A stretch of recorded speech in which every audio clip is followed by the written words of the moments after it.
अनुरोध है कि अपने मताधिकार का प्रयोग करने जरूर आए। आपसे ये अनुरोध भी है निर्वाचन आयोग का और आपसे ये अपेक्षा भी है। हमारा प्रयास है कि वरिष्ठ नागरिकों, दिव्यांगजन, महिलाओं, नए मतदाताओं सहित सभी मतदाता की अधिकतम भागीदारी सुनिश्चित हो and we deliver a meaningfully inclusive, transparent and inducement free election. तो आपके माध्यम से पुनः अनुरोध है, पधारो सा मतदान केंद्र पर, आप सब वोटिंग करने जरूर आए। कुछ दिनों में राजस्थान में चुनाव होने हैं। ऐसे में चुनाव से ठीक पहले मुख्य चुनाव आयुक्त राजीव कुमार ने ऐलान किया कि 80 वर्ष से ऊपर के वरिष्ठ नागरिकों और 40% से अधिक दिव्यांग मतदाताओं को घर बैठकर मतदान करने का अवसर दिया जाएगा। प्रदेश में 80 वर्ष से अधिक आयु के 12,13,817 और विशेष योग्यजन के रूप में 5,95,000 मतदाता रजिस्टर्ड हैं। अब ऐसे मतदाताओं को घर बैठकर मतदान करने की सुविधा चुनाव आयोग उपलब्ध करवाने जा रहा है। आपको बताते हैं कि कैसे घर बैठकर ये लोग मतदान कर पाएंगे। वोटिंग फॉर होम इस सुविधा का लाभ उठाने के लिए मुख्य निर्वाचन अधिकारी गुप्ता ने बताया कि ये सुविधा एक विकल्प के रूप में है। योग्य मतदाता यदि वे इस सुविधा का विकल्प चुनना चाहते हैं तो वे चुनाव आयोग अधिसूचना जारी होने के 5 दिनों के भीतर BLO द्वारा जारी फॉर्म संख्या 12D भरना अनिवार्य होगा इन सभी लोगों के लिए जो इस सुविधा का लाभ उठाना चाहते हैं।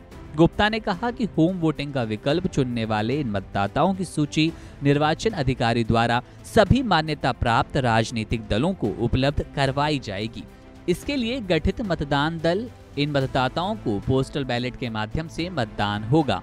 और फिर बता दें कि सूबे में 80 वर्ष से अधिक उम्र के 12,13,817 मतदाता हैं और 5,95,000 मतदाता विशेष योग्यताधारी के रूप में पंजीकृत हैं। ये सभी बैलेट पेपर के माध्यम से अपना मत दे सकेंगे, मतदान करेंगे। इस बार राजस्थान चुनाव में पहली बार होम वोटिंग की सुविधा मिलेगी। 18.5 लाख मतदाताओं को घर बैठकर वोट डालने की सुविधा दी जाएगी।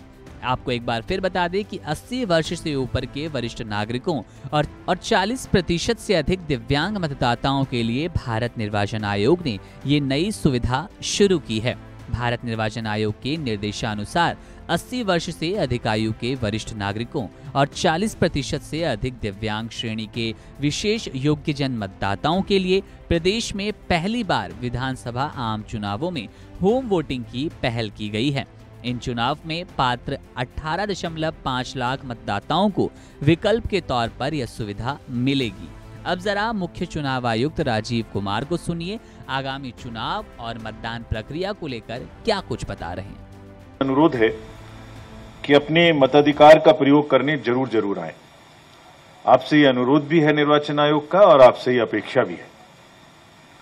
हमारा प्रयास है कि वरिष्ठ नागरिकों, दिव्यांगजन, महिलाओं, नए मतदाताओं सहित सभी मतदाता की अधिकतम भागीदारी सुनिश्चित हो and we deliver a meaningfully inclusive, transparent and inducement free election.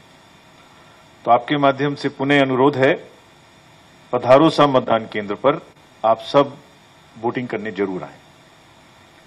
Friends, in last 2 days we met all the political parties, national recognized political parties, and also had a detailed discussion with the enforcement agencies of the central government and the state government. Thereafter had a review with the DMs, SPs, IGs, DIGs, commissioners, and also thereafter with the chief secretary, DGs and all the senior officers of the state government. तो हम आपको विस्तार से बताएंगे कि उनके साथ political parties ने हमसे क्या कहा और जो उन्होंने कहा उस पर हमारी क्या प्रतिक्रिया है, और साथ ही साथ हमने कलेक्टर्स को, एसपीज को, एडमिनिस्ट्रेशन को, एजेंसीज से क्या चर्चा की और क्या उन्हें निर्देश दिए। तो जो पॉलिटिकल पार्टीज हमसे मिलने आई, उनकी जो हमसे अपेक्षाएं थी, पहले मैं वो आपको बता रहा हूं। हमसे आप, PSP, BJP, CPIM, Indian national Congress, राष्ट्रीय लोकतांत्रिक पार्टी के प्रतिनिधिगण मिले। अपना विस्तार से उन्होंने रिप्रेजेंटेशन भी हमें दिया। तो उनकी जो मांगों को अगर समराइज करें तो वो कहते हैं कि इलेक्शन ट्रांसपेरेंट तरीके से हो, पहला काम आयोग ये सुनिश्चित करे। फॉल्स एफिडेविट अगर किसी कैंडिडेट के द्वारा दिया जाए तो उस पर कार्रवाई हो। पैरामिलिट्री फोर्सेस का क्रिटिकल पोलिंग स्टेशंस में डिप्लॉयमेंट किया जाए। कास्ट रिलेटेड नंबर्स कुछ मीडिया में और कुछ जगह में प्रोजेक्ट किए जाते हैं जो कि अनफाउंडेड होते हैं, उन पर कार्रवाई की जाए। पोलिंग स्टेशंस का रेशनलाइजेशन या शिफ्टिंग राजनीतिक कारणों से ना हो। जो ऑफिशियल्स को ट्रांसफर किया गया है, जो 3 वर्ष की समय पूरा कर चुके हैं, उन्हें वापिस सर्कमवेंट करते हुए नियमों को उसी जगह में डेपुटेशन पे या किसी तरीके से अटैच करके इलेक्शन रिलेटेड ड्यूटी ना दी जाए। जो प्रिवेंटिव एक्शन स्टेट में होता है 107, 116 का, उसको फेयरली किया जाए, ना कि उसको इम्पार्शियली किया जाए, और वो पोलिंग एजेंट बनने के लिए उसको डिसेबल ना करे।